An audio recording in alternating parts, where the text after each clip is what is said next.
அனைவருக்கும் கிறிஸ்துவின் அன்பான வாழ்த்துக்கள்.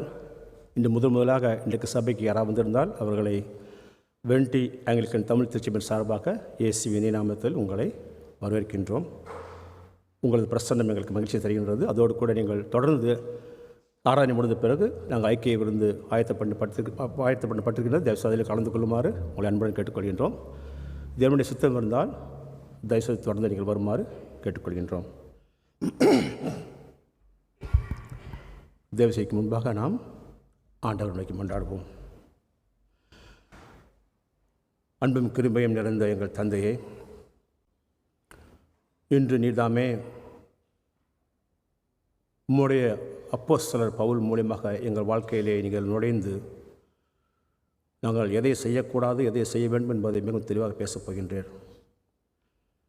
இன்று நான் தேவ செய்தியாக பகிர்ந்து கொள்ளக்கூடிய உடைய வசனங்களும் அதை சார்ந்த காரியங்களும் இந்த சபையினருக்கு மட்டுமல்ல எனக்கும் அது பிரசங்கப்படுகிறது என்பதை நான் உணர்கின்றேன். ஆகவே நானும் தாட்சியுடனும் பயத்துடனும் ஒரு வேத வசனங்களை பேச எனக்கு பலத்தை தாரும். மிக முக்கியமாக நான் வெளிவேஷக்காரனாக இல்லாமல் மூக்கு பயந்தவனாக மூக்கு அடிபணிந்து தாட்சியுடன் இந்த வசனங்கள் எடுத்து சொல்ல எனக்கு பலத்தை தாரும். இயேசுவின் நாமத்தின் முன்னாடி நம்ப தந்தையே, ஆமேன். நம்ம ஊரில் விடுமுறை நாட்களில், மிக முக்கியமாக திருவிழா நாட்களில் பல பேர் ட்ரெயினோ அல்லது பஸ்ஸோ முன்கூட்டியே பதிவு செய்து ரிசர்வேஷன் பண்ணி தாங்கள் வேலை செய்கிற ஊரிலேருந்து தங்கள் சொந்த ஊருக்கு போகிறத நம்ம பார்க்க முடியும். அப்படி ரிசர்வேஷன் கிடைக்காதவங்க ட்ரெயினில் அன்ரிசர்வ் கம்பார்ட்மெண்ட்டில் பயணம் செய்து போவார்கள். அதை பார்த்துருக்கிறோம். நாம் அப்படி பயணம் செய்திருக்கலாம். அப்படி ஒரு அன்ரிசர்வ் கம்பார்ட்மெண்ட்டில் மக்கள் பயணம் செய்தபோது அங்கு நடந்த சில காட்சிகளை நாம் சற்று கற்பனை செய்து பார்ப்போம். அந்த அன்ரிசர்வ் கம்பார்ட்மெண்ட்டில் கூட்டம் வழியுது, நிற்கக்கூட இடமே இல்லை. அங்கே இடம் கிடைக்கிறது பெரிய காரியம். அங்கே ஒருத்தருக்கு இடம் கிடைச்சிருச்சு, சீட்டு போட்டு உட்காந்துருக்கிறாரு. ஆனால் சீட்டு பக்கத்தில் அவர் உட்கார்ந்து மட்டும் இல்லாமல் 2 லக்கேஜையும் வச்சுட்டு உட்காந்துருக்கிறாரு. சுயநலம். இன்னொரு சீட்டோட நுனியில் ஒருத்தர் உட்காந்துருக்கிறாரு. உள்ளே நுழைஞ்ச ஒருத்தர் தவறுதலாக அவர் காலை மிதிச்சிடுறாரு. காலை மிதிப்பட்டு ஒரு கோவப்பட்டு கண்ணை எங்கே வச்சு நடந்துக்கிட்டு வரணும், அறிவு இருக்கா அவனுக்கு அப்படின்னு கண்ணா அப்படின்னு சொல்லி கோவமாக ஆவேசமாக திட்டுறாரு. காலை மிதித்தவரும் பதிலுக்கு ஆவேசமாக அவர்கிட்ட சண்டை போடுறாரு. அந்த கம்பார்ட்மெண்ட்டில் அந்த சண்டையை பார்த்துக்கிட்டு இருந்ததில் ஒரு சிலர் கால் மிதிப்பட்டவருக்கு ஆதரவாகவும், இன்னொரு கூட்டம் காலை மிதித்தவருக்கு ஆதரவாகவும் பேசிக்கிட்டு அங்கே ஒரு பெரிய போர்க்களம் மாதிரி சண்டையாக போகுது. அதே ஒரே கலவரம், ஒரே கூச்சல். அந்த நேரத்தில்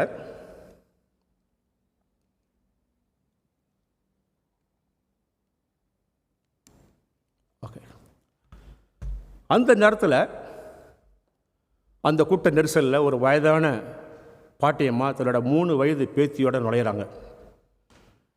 யாருமே அந்த வயதான பாட்டியம்மாவுக்கு இடமே தரல. பார்த்தும் பார்க்காத கூட இருக்கிறாங்க. கொஞ்சம் கூட யாருமே அவங்க நிற்கிறதே கண்டுக்கவே இல்லை. ஆனால் அதே சமயத்தில் அங்கே ஒரு இளைஞன் அமைதியாக இருந்தவன் அந்த கம்பார்ட்மெண்ட்லேருந்து எழுந்து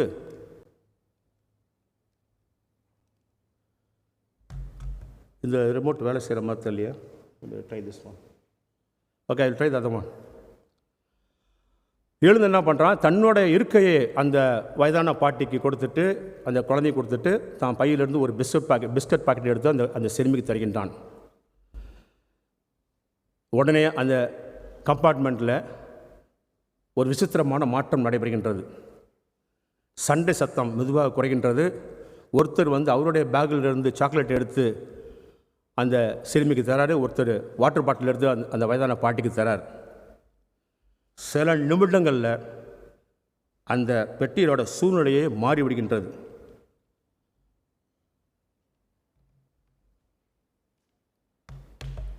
காரணம் என்ன?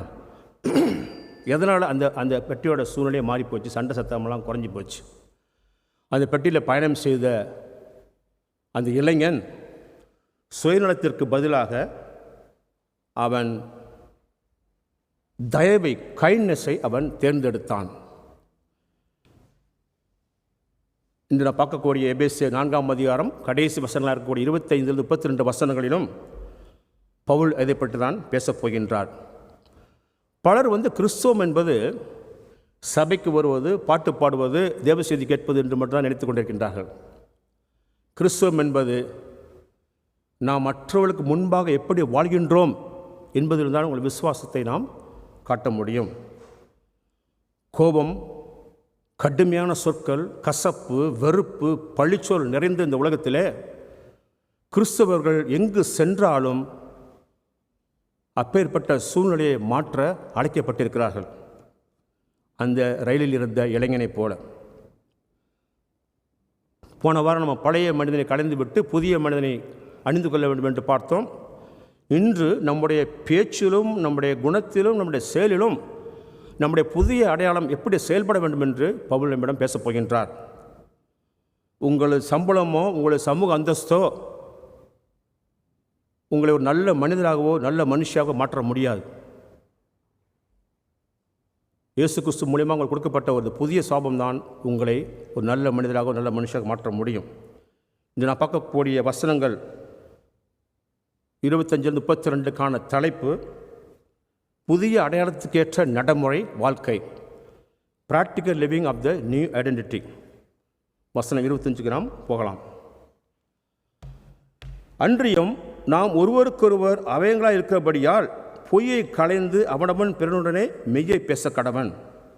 அன்றியும் சில மொழிபெயர்ப்பில் ஆகையால் என்று போடப்பட்டிருக்கும். அன்றியும் ஆகையால் என்ற இந்த வார்த்தையை பவுல் இதற்கு முன்னதாக சொல்லப்பட்ட பழைய மனிதனை களைந்து புதிய மனிதனை அணிந்து கொள்ளுங்கள் என்ற முக்கியமான கருத்தோடு அவர் இணைக்கின்றார்.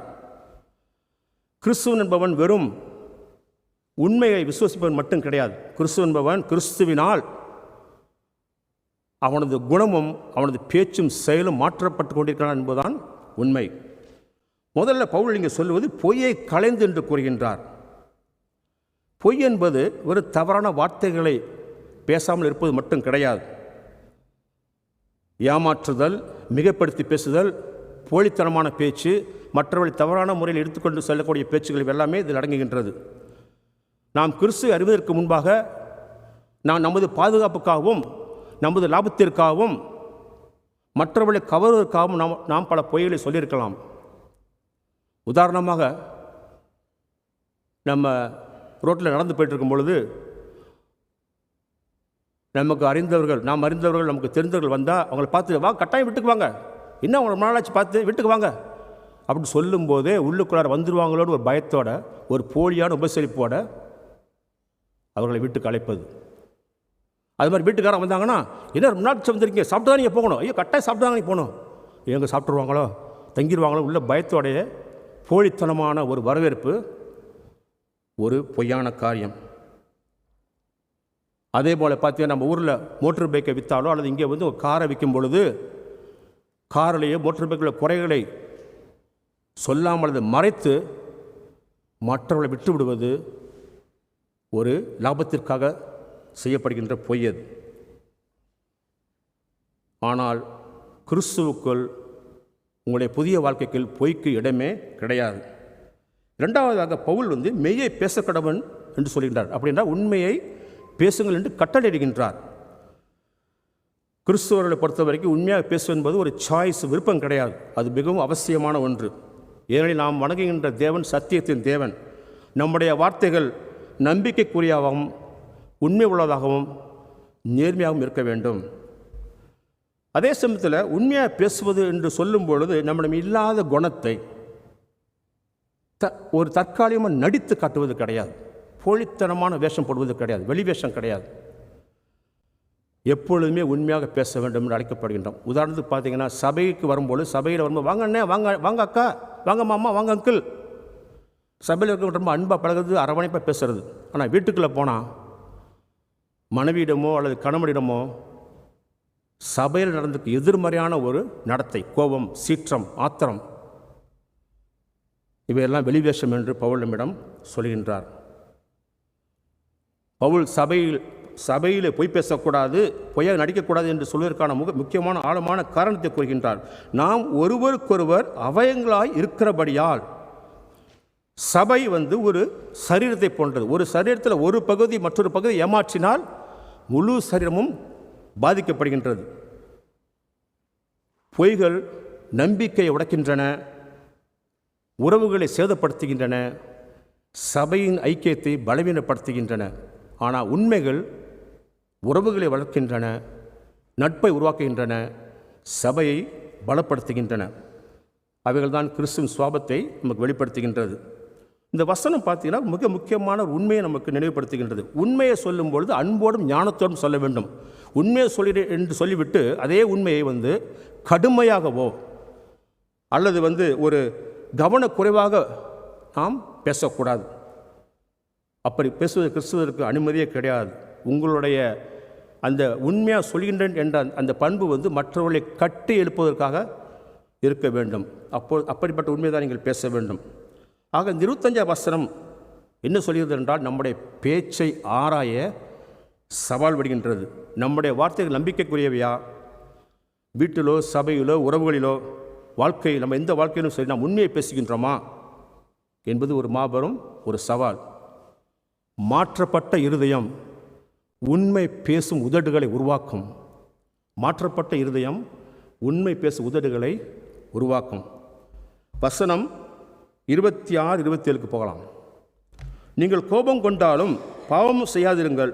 சூரியன் அஸ்தமிக்கிறதுக்கு முன்னாக உங்கள் எரிச்சல் தனியே கடவுது, பிசாஸ் இடங்கொடாமலும் இருங்கள். பவுல் இங்கே சொல்லும் பொழுது முதலில் கோபம் கொண்டாலும் என்று சொல்வது ஆச்சரியமாக இருக்கலாம். அப்படி என்றால் கோபம் தவறானது அல்ல என்று அர்த்தமாகின்றது.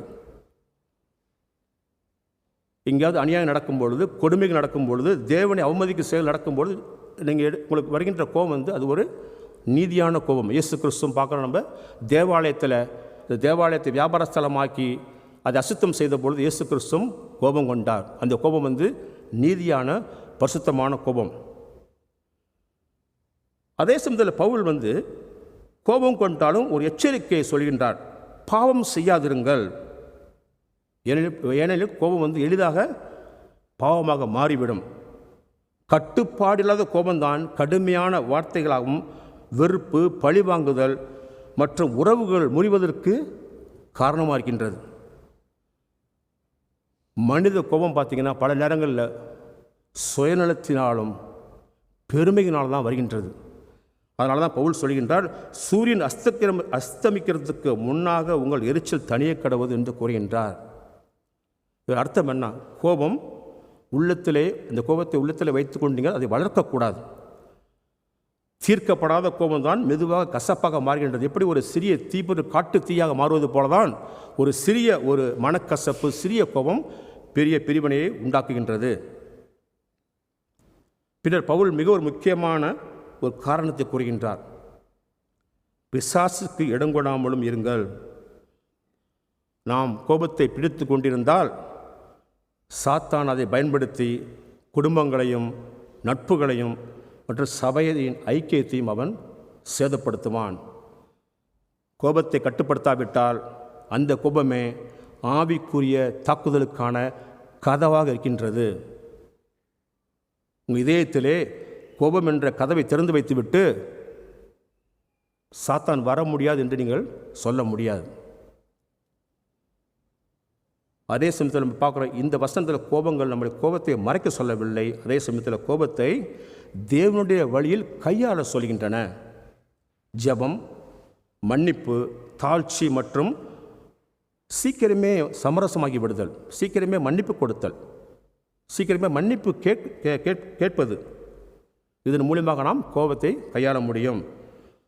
ஆக இந்த 26, 27 வசனம் நமக்கு ஒரு எச்சரிக்கை தருகின்றது. கோபம் நம்மை ஆளக்கூடாது. கிறிஸ்துவினால் மாற்றப்பட்ட மனம் கோபத்திலும் கூட பரிசுத்தத்தையும் சமாதானத்தையும் தேட வேண்டும். நீங்கள் கோபத்தை வளர்த்தால் நீங்களே உங்கள் இருதய கதவை திறந்துவிட்டு பிசாஸ் இடம் கொடுக்கிறது என்று ஆகிவிடுகின்றது. அடுத்த வசனம் 28. திருடுகிறவன் அதை திருடாமல் குறைச்சல் உள்ளவனுக்கு கொடுக்கத்தக்கதாக தனக்கு உண்டாயிருக்கும்படி தன் கைகளினால் நலமான வேலை செய்து பிரயாசப்பட கடவன். இந்த வசனத்தில் பவுல் திருடாதே என்று மட்டும் சொல்லவில்லை, அதற்கு மேலே சென்று ஒரு புதிய வாழ்க்கையின் ஒரு நேர்மறையான மாற்றத்தை பற்றி பேசுகின்றார். கிறிஸ்துவம் என்பது வெறும் தவறுகளை நிறுத்துவது மற்றும் கிடையாது, நல்லதும் தேவனுக்கு பிரியமான காரியங்களையும் செய்வதுதான் கிறிஸ்துவம். முதல்ல இங்கே சொல்கிறாரு, திருடுகிறவன் இனி திருடாமல் என்று பவுல் கூறுகின்றார். பவுல் இந்த கடிதம் எழுதிய நாட்களில் பல வறுமையினால் திருடியிருக்கலாம், பல பேராசையினால் திருடியிருக்கலாம். இப்பொழுது நடக்கின்றதா? நிச்சயமாக வறுமையிலும் திருடுகிறார்கள், பேராசையில் திருடுகின்றார்கள். இப்போ நீங்கள் சொல்லலாம், நான் திருடுறது கிடையாதுங்க, எனக்கு பேராசையும் கிடையாது, திருடுறது கிடையாது சொல்லலாம். வேலை செய்கிற இடத்துல நீங்கள் வேலை நேரத்தை வீணடித்தால், வேலை செய்யும்போது உங்கள் பர்சனல் ஒர்க்கை பார்த்தாலோ, இன்ஸ்டாகிராம் நீங்கள் ஃபேஸ்புக் பார்த்து கொண்டு இருந்தாலோ, வெப்சைட்டில் போய் ஏதாவது நீங்கள் ஆராய்ச்சி பண்ணிட்டு இருந்தாலோ, நீங்கள் என்ன செய்றீங்க? உங்களோட எம்ப்ளாயரோட நேரத்தை நீங்கள் திருடுகிறீர்கள். You stealing your employer's time. அடுத்த மாதத்தோட எண்ட் ஆஃப் ஃபைனான்ஷியல் இயர் வரப்போகுது. ஸோ ஜூலை மாதம் என்ன பண்ணலாம், எல்லாம் பல பேர் டேக்ஸ் ரிட்டர்னுக்கு எல்லாரும் போவாங்க இல்லைங்களா? ஸோ டேக்ஸ் ரிட்டர்னுக்கு போகும்போது டேக்ஸ் ரிட்டர்ன் அதிகமாக வரணுங்கிறதுக்காக கணக்குகளை கூட்டி சொல்லியோ அல்லது டேக்ஸ் கன்சல்டன்ட் இங்கே பாருங்கள், நீங்கள் எப்படியாவது அதிகமாக வரணுங்க, டேக்ஸ் வரணுங்க, அதை மாதிரி பார்த்து போட்டு பண்ணித்தாங்க. அப்படி சொல்லும் பொழுது நீங்களோ நானோ வரி மோசடி பண்ணின்றோம். வரி மோசடி, வி சீட்டிங் த கவர்மெண்ட். கிறிஸ்துவுக்குள் வந்த ஒருவருடைய வாழ்க்கையை பழைய வாழ்க்கையை விட்டவர்கள் விலக வேண்டும் என்று இந்த பவுல் நம்மிடம் கூறுகின்றார். அதே சமயத்தில் பவுல் திருடாதே என்பதோடு நிறுத்திக் கொள்ளவில்லை, தன் கைகளினால் நலமான வேலை செய்து பிரயாசப்படக்கூடும் என்று அவர் கூறுகின்றார். தேவன் மனிதனை உழைக்கும்படி தான் அவர் படைத்திருக்கின்றார். ஒரு நேர்மையான உழைப்பு தேவனுக்கு மகிமையை தருகின்றது. சோம்பேறித்தனம் அல்லது சுயநலத்தோடு மற்றவர்களை சார்ந்திருப்பது கிறிஸ்தவர்களுக்கு அது ஏற்றது கிடையாது. இதில் மிக அழகான பகுதி கடைசியில் வருகின்றது, பார்க்கின்றோம். குறைச்சல் உள்ளவனுக்கு கொடுக்கத்தக்கதாக. உலகம் பொதுவாக என்ன சொல்லுது? சம்பாதி, சேமிச்சு வை, உனக்காக வாழ்ந்துக்கொள். ஆனால் கிறிஸ்துவம் என்ன சொல்கிறது என்றால், உழைத்து மற்றவர்களை பகிர்ந்து கொள் என்று நமக்கு கற்பிக்கின்றது. முன்பு திருடிய கைகள் இப்பொழுது உதவி செய்யும் கைகளாக மாறுகின்றன. எப்படி மாறுகின்றன? திருடிய கைகள் உதவி செய்யும் கைகளாக மாறுகின்றன. காரணம் என்ன? நற்செய்தியோட வல்லமையினால்தான் அப்படி செய்ய முடிகின்றது. அதோடு கூட இந்த வசனம் நமக்கு முக்கியமான கேள்வி எழுப்புகின்றது. நம்முடைய உழைப்பு, நம்முடைய சம்பாத்தியமும் நம்முடைய சுயநலத்துக்கு மட்டும்தானா, அல்லது தேவனுடைய அன்பை மற்றவர்களோட பகிர்ந்து கொள்ளவா? ஒரு முக்கியமான கேள்வி அது. ஆக இந்த 28ஆம் வசனம் நமக்கு உண்மையான மனந்திரும்பலோட அடையாளத்தை காட்டுகின்றது. கிறிஸ்துவால் மாற்றப்பட்ட வாழ்க்கை திருடுவதிலிருந்து உழைப்புக்கு திரும்பி, சுயநலத்திலிருந்து தாராள மனத்துக்கு திரும்புகின்றது. கிறிஸ்துவில் இருந்து மாற்றப்பட்ட வாழ்க்கை என்பது திருடுவதிலிருந்து உழைப்புக்கு திரும்பி, சுயநலத்திலிருந்து தாராள மனத்துக்கு திரும்புகின்றது. அடுத்த வசனம் 29. கெட்ட வார்த்தை ஒன்று உங்கள் வாயிலிருந்து புறப்பட வேண்டாம். பக்தி விருத்துக்கு ஏதுவான நல்ல வார்த்தை உண்டானால் அதையே கேட்கிறவர்களுக்கு பிரயோஜனம் உண்டாகும்படி பேசுங்கள். இங்கே இந்த கெட்ட என்ற வார்த்தைக்கான கிரேக்க மூலச்சொல் சாப்ரோஸ். இதுக்கு அர்த்தம் என்னவென்றால் அழுகி போன பழம் என்ற அர்த்தம். நம்ம யாராவது அழுகி போன பழத்தை சாப்பிடுவோமா? சாப்பிட மாட்டோம். அதே போல் சபையை கெடுக்கும் வார்த்தைகளை நாம் பேசக்கூடாது. நம்முடைய வார்த்தைகள் கேட்பதற்கு கிருபை நிறைந்ததாக, கிரேஸ்ஃபுல்லாக இருக்க வேண்டும் என்று பவுல் சொல்கின்றார். அதாவது சபித்தல், மற்றவர்களை சபித்தல், அசுத்தமான பேச்சு, பொய், கிசுகிசு, அவதூறு, மற்றவர்களை பற்றி மட்டமாக பேசுகின்ற வார்த்தைகள் கிறிஸ்துவால் மாற்றப்பட்ட இருதயத்திலிருந்து வரவே கூடாது என்று பவுல் நமக்கு இங்கே பேசுகின்றார். இந்த வசனத்தில் பவுல் பார்த்தீங்கன்னா நம்முடைய வார்த்தையோட வல்லமையை பற்றி அவர் எடுத்து கூறுகின்றார். நான் பேசுகின்ற வார்த்தைகள் மனிதர்களை காயப்படுத்தவும் முடியும், மற்றவர்களை கட்டி எழுப்பவும் முடியும். ஒரு கத்தி உடலிலே காயத்தை உண்டு பண்ணுவது போல நான் பேசுகின்ற வார்த்தைகள் மற்றவர்கள் இதயத்தை காயப்படுத்துகின்றன. அதோட பவுல் வெறும் தவறான பேச்சை மட்டும் அவரை தடுத்து பேசவில்லை, நல்ல பேச்சை ஊக்குவிக்கின்றார். நீங்கள் பார்க்குறோம், பக்தி விருத்திக்கு ஏதுவான நல்ல வார்த்தை பேசுங்கள் என்று சொல்கின்றார். அதாவது நம்முடைய வார்த்தைகள் மற்றவர்களை உற்சாகப்படுத்தவும் ஆறுதல் அளிக்கவும் அவர்கள் விசுவாசத்தை வளர்த்துக்கும் நம்முடைய வார்த்தைகள் உதவி செய்ய வேண்டும். அதோட பவுல் பார்த்தீங்கன்னா, கேட்கிறவர்களுக்கு பிரயோஜனம் உண்டாகும்படி பேசுங்கள் என்று கூறுகின்றார். நான் பேசுகின்ற வார்த்தைகள் வெறும் உண்மை உலகால் மட்டுமல்லாமல் மற்றவர்களுக்கு பலன் தரும்படியாக, மற்றவர்களுக்கு பிரயோஜனமாக இருக்கும்படி அவர் பேச வேண்டும் சொல்கின்றார். சில நேரங்களில் உண்மையை நாம் பேசும்பொழுது கூட அதை நாம் அன்போடும் ஞானத்தோடு பேச வேண்டும். இந்த வசனம் நமக்கு ஒரு சவாலை முன்வைக்கின்றது. நம்முடைய வார்த்தைகள் வீட்டிலோ, சபையிலோ, உறவுகளிலோ, வேலை செய்கின்ற இடங்களிலோ மற்றவர்களை கட்டி எழுப்புகின்றதா அல்லது உடைக்கின்றதா? மத்தேயு 12:34 இயேசு சொன்னார், இதயத்தில் நிறைந்தவையே வாய் பேசும், இதயத்தில் நிறைந்தவையே வாய் பேசும். நம்முடைய பேச்சு நம்முடைய இருதயத்தின் நிலைமையை வெளிப்படுத்துகின்றது. கிருபை நிறைந்த இருதயம் கிருபை நிறைந்த பேச்சை வெளிப்படுத்தும்.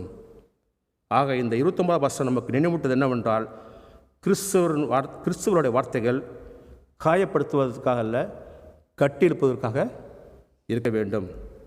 அடுத்த வசனம் போகலாம். 30 வசனம். அன்றியும் நீங்கள் மீட்கப்படும் நாளுக்கென்று முத்திரையாக பெற்ற தேவனுடைய பரிசுத்த ஆவியை துக்கப்படுத்தாதிருங்கள். நம்முடைய தவறான வார்த்தைகள், நம்முடைய தவறான எண்ணங்கள், நம்முடைய தவறான செய்கைகள் பரிசுத்த ஆவியினருள்ள உறவை பாதிக்கின்றது. முதல்ல பவுல் தேவனுடைய பரிசுத்த ஆவியை துக்கப்படுத்தாதீர்கள் என்று கூறுகின்றார். தேவனுடைய பரிசுத்த ஆவியை துக்கப்படுத்தாதிருங்கள்.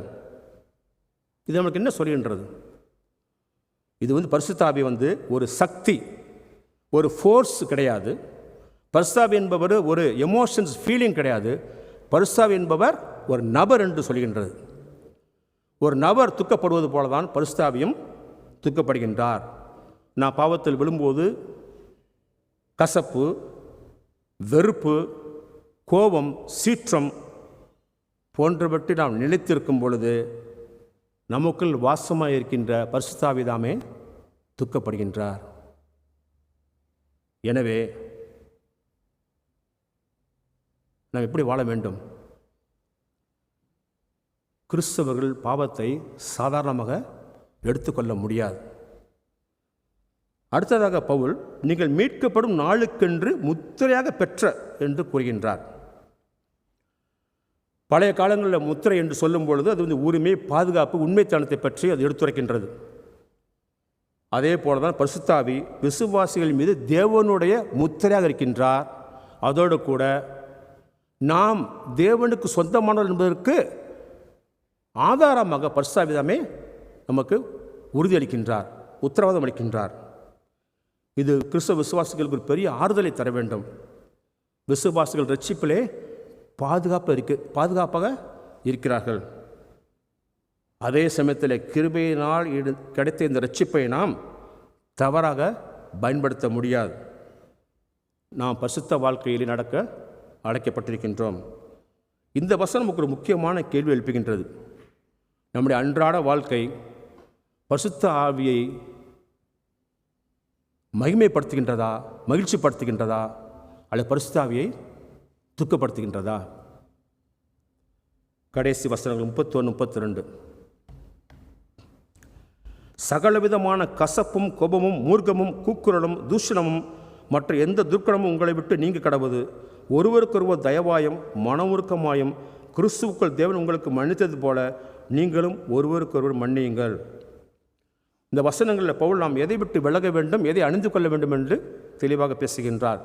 முதல்ல பவுல் நீக்கப்பட வேண்டிய பாவங்களை பட்டியலிட்டு காட்டுகின்றார். ஒன்றுனா பார்க்கலாம். கசப்பு என்பது உள்ளத்திலே நாம் வளர்க்கக்கூடிய, உருவாக்கி அதுக்கு தீனி போட்டு வளர்க்கக்கூடிய அந்த மனக்கசப்பு தான் கசப்பு என்று இங்கே பவுல் சொல்கின்றார். உதாரணமாக பலர் நீங்கள் சொல்லி கேள்விப்பட்டிருக்கலாம், நான் பட்டினியாக கிடந்து செத்தான சாவனை தவிர அந்த வீட்டு வாசலை மிதிக்க மாட்டேன். கசப்பு.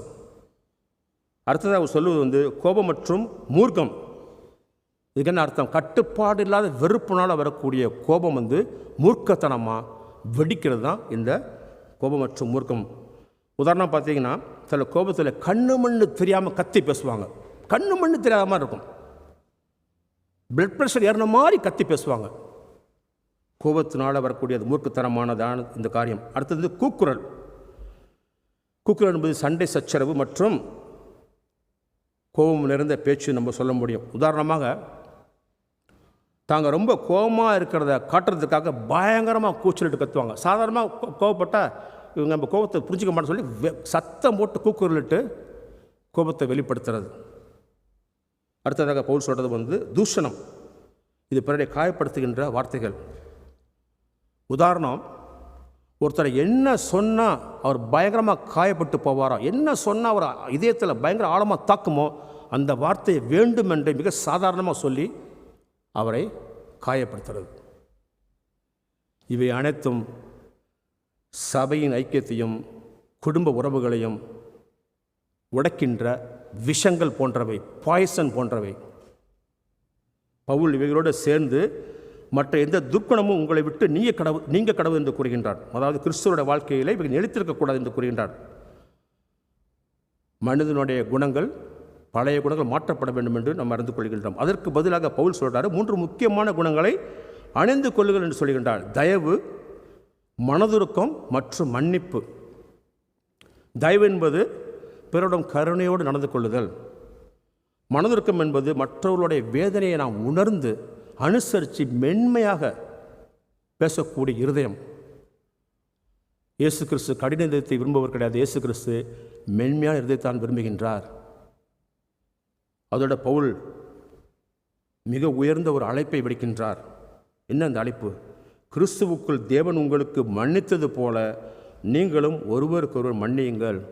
கிறிஸ்துவத்தோட அடிப்படையான குணம் மன்னித்தல். கிறிஸ்துவன் என்று சொன்னால் மிக மிக அடிப்படையான குணம் மன்னித்தல். உங்கள்கிட்ட மன்னிப்பு இல்லை என்றால் நீங்கள் கிறிஸ்துவரா என்று நீங்களே கேட்டுக்கொள்ளலாம். நான் மன்னிப்பது மற்றவர்கள் அந்த மன்னிப்புக்கு தகுதியானவர்கள் என்பதால் மன்னிப்பது கிடையாது. தேவன் நம்மை கிருபையால் மன்னித்ததால் நாம் மன்னிக்கின்றோம். சில நேரங்களில் மற்றவர்களை மன்னிப்பது கடினமாக இருக்கலாம். ஆனாலும் சிலுவையை உற்று பாருங்கள். சிலுவையை பார்க்கும்பொழுது நாம் எல்லோருமே மாபெரும் பாவிகள் தான். நாம் பாவிகள் இருக்கையிலே தான் இயேசு கிறிஸ்து அவருடைய கிருபையும் மன்னிப்பையும் நமக்கு கொடுத்திருக்கின்றார். அதே கிருபை மன்னிப்பையும் மற்றவர்களுக்கு நாம் கொடுக்க நாம் அழைக்கப்பட்டிருக்கின்றோம். ஆக இன்று நாம் பார்த்த இந்த எபேசியர் 7வது அதிகாரம் 25-32 நமக்கு கிறிஸ்தவ வாழ்க்கையின் உண்மையான மாற்றத்தை எடுத்து பேசியிருக்கின்றது. நம்முடைய வார்த்தைகள், நம்முடைய உணர்ச்சிகள் மற்றும் உறவுகள் அனைத்திலும் கிறிஸ்துவின் சுவாபம் வெளிப்பட வேண்டும் என்று பார்த்திருக்கின்றோம். மிக குறிப்பாக நம்ம கடைசியில் பார்த்த வசனத்தில், கிறிஸ்துவுக்குள் தேவன் உங்களுக்கு மன்னித்தது போல நீங்களும் ஒருவருக்கு ஒரு மன்னியுங்கள் என்ற இந்த உண்மைதான் இந்த பகுதியோட ஒரு மைய பகுதியாக இருக்கின்றது. நாம் பெற்ற கிருபையை மற்றவர்களுக்கும் காட்டும்படி தேவன் நம்மிடம் பேசியிருக்கின்றார். நாம் பெற்ற மன்னிப்பை மற்றவரிடம் அதே மன்னிப்பை நாம் கொடுக்குமாறு தேவன் நம்மிடம் பேசியிருக்கின்றார். ஆகவே ஒவ்வொரு நாளும் நான் நம்மையே கேட்க வேண்டும், என் வாழ்க்கை பழைய மனிதனை வெளிப்படுத்துகின்றதா அல்லது புதிய மனிதனை வெளிப்படுத்துகின்றதா? பிரியமானவர்களே, நான் வெற்றி பெற முயற்சிப்பவர்கள் கிடையாது. நாம் கிறிஸ்துவுக்குள் ஏற்கனவே வெற்றி பெற்றவர்களாக வாழ்ந்து கொண்டிருக்கின்றோம். இந்த வாரம் உங்களுடைய சவால்கள் இவைதான். ஒரு பொய்யை சொல்ல வேண்டிய இடத்துல உண்மையை பேசுங்கள். கோபம் வரும்போது பிசாசு கடு கொடுக்காமல் மௌனமாகி போய்விடுங்கள். உங்களை காயப்படுத்தினாலும் இயேசு உங்களை மன்னித்தது போல அவர்களை மன்னியுங்கள். கிறிஸ்துவிலே உங்களுடைய அடையாளம் புதியது, உங்கள் வாழ்க்கையும் புதிதாக இருக்கட்டும். ஆண்டவர் நோக்கி கொண்டாடுவோம். அன்பான தேவனே, எங்கள் இதயத்திற்குள்ளார நீர் பேசிய அனைத்து காரியங்களுக்காகவும் நான் நன்றி செலுத்துகின்றோம். எங்கள் பாவங்களை நீர் எடுத்து காட்டியிருக்கின்றேன். ஆண்டவரே, பல்லர்களை வெளிவேஷக்காரர்களாக வாழ்ந்து கொண்டிருந்திருக்கின்றேன். நாங்கள் அனைவரும் வெளிவேசக்காலம் வாழ்ந்து கொண்டிருக்கின்றோம். இன்று நீர் பேசுதிருந்த ஆண்டவரை நாங்கள் மனம் திரும்பி பாவத்தை தான் வெறுக்கின்றீர். பாவிகளின் வெறுக்கிற தேவன் கிடையாது. பாவிகள் மனம் திரும்பும் பொழுது இரு கடம் கொண்டு நேசிக்கின்ற தேவன் எங்கள் அன்பான தேவன். நாங்கள் இன்று கேட்ட பழைய ஆடைகளை கடைய வேண்டும் என்ற அந்த பாவ காரியங்களை நாங்கள் விட்டு விலக நீதான் எங்கள் பலத்தை தாரும். பரிசுத்தாவின் ஆலயம் என்று அழைக்கப்பட்டிருக்கிற நாங்கள் அவர் துக்கப்படுத்தாமல் அவர் எங்களோட மென்மையாக பேசும் பொழுது, எங்கள் பாவத்தை குறித்து அவர் மன உறுத்துதலை தரும் பொழுது அதை அசட்டை செய்யாமல் அதை கேட்டு நாங்கள் உண்மையாக மன்னிக்கவர்களாக, மற்றவர்களை கட்டியளிப்பவர்களாக, ஆறுதல் அளிப்பவர்களாக, உண்மை பேசுபவர்களாக, எந்த விதமான பொய்யான காரியங்கள் திருட்டுக்காரர்கள் ஈடுபடாதவர்களாக உமக்கு பயந்து வாழக்கூடிய ஒரு பரிசுத்தமான வாழ்க்கையை வாழ எங்களுக்கு பலத்தை தாரும். நாங்கள் பலகீனமானவர்கள், ஆனால் எங்களுக்கு வாழ்கின்ற ஆவியானவரோ பலமானவர். எங்கள் பலத்தை நம்பி நாங்கள் வாழ முடியாது. ஆவியான பலத்தை நம்பி வாழ எங்கள் பலத்தை தாரும். இயேசுவின் நாமத்தில் முன்னாடி எங்கள் அன்பு தந்தையே, ஆமென்.